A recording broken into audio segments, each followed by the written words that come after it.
در وقتی که نماز میخونیم یک سوره را یک آیت یا که یک حرف خطا میکنیم که ای دیگه سوره سهوا میخونیم، در همینجا سجده سهو واجب میشه.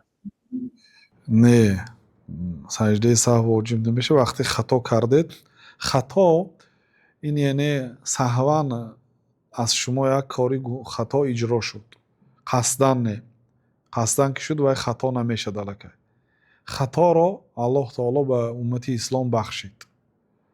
اللهم اغفر لنا این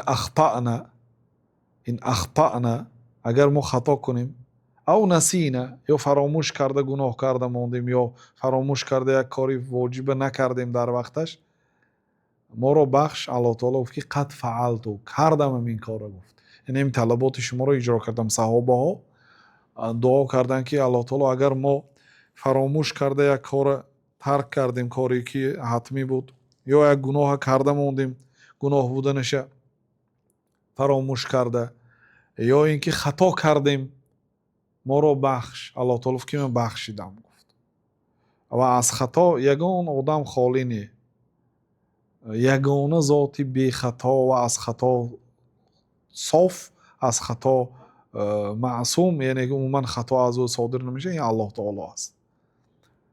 دیگرها همه خطا میکنن. آدم علیه السلام خطا کردن، اگر خطا نمیکردن از جنت رانده نمیشدن و تمام فرزنداشون خطا کرد.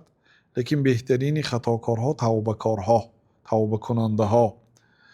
بنابراین خطا این طبیعتی آدمی هست و مادامی که اگر ایمان باشد و خطا کرده باشد، باید مقتدی هایی که در پشتش هستن اصلاح کنند. اگر تنها گذار باشد، امید میکنیم که الله تعالی گناه او را میبخشد و سجده سهو واجب نیست. والله تعالی اعلم.